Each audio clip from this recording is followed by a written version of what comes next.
This is the Radio 1 News Update for October 14th, brought to you by ABA Bank. I'm Lady Miriam. The Phnom Penh in local news, the Phnom Penh municipal governor personally approved the request of Kim Lay's 100-day ceremony. A statue of Lay will be placed at Wat Cha, and that's on Choi Chang Bar Peninsula, over the 3 days of the ceremony, and on Sunday it will be marched to his hometown in Takao province, with City Hall to manage the procession in an orderly manner. So of course, what does that mean? It means traffic. So people going over the bridge to visit during the 100-day ceremony, and then also during the procession on the way to Takao on Sunday. So be prepared for traffic. Continuing on, a total of 7,000 police officers, military police, and soldiers will be deployed on the streets of Phnom Penh today and Friday to provide security for Chinese President Xi Jinping's 2-day visit to the country. His first since becoming the head of state. So again, what does that mean? Traffic. As he moves around the city with his escorts, everybody else will be trying to go on other roads, and just massive traffic jams all over the city.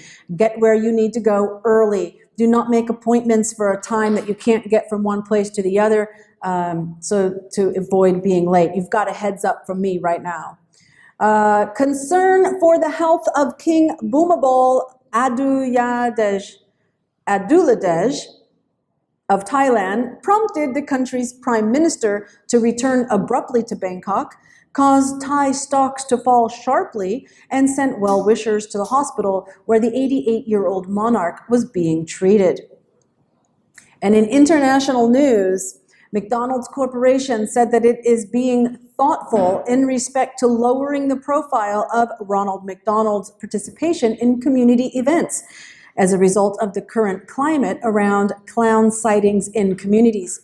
The company did not provide any other details about how often its red-haired mascot will be making appearances and how that will change.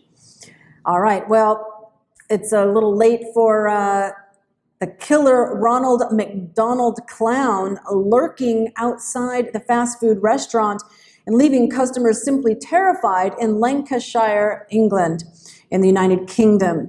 The bizarre-looking character dressed as the McDonald's mascot was seen peering into the windows to terrify customers as they ate their food.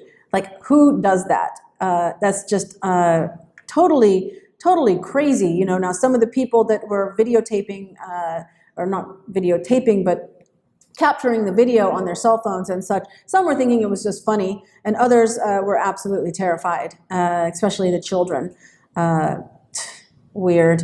And then in Manchester, a mum told of her horror when 2 clowns armed with a machete clambered over her car when it was stopped at a light, leaving her young daughters terrified. Yeah, lock the doors.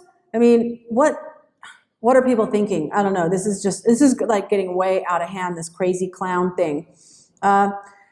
However, if you like fish, there's good news for you.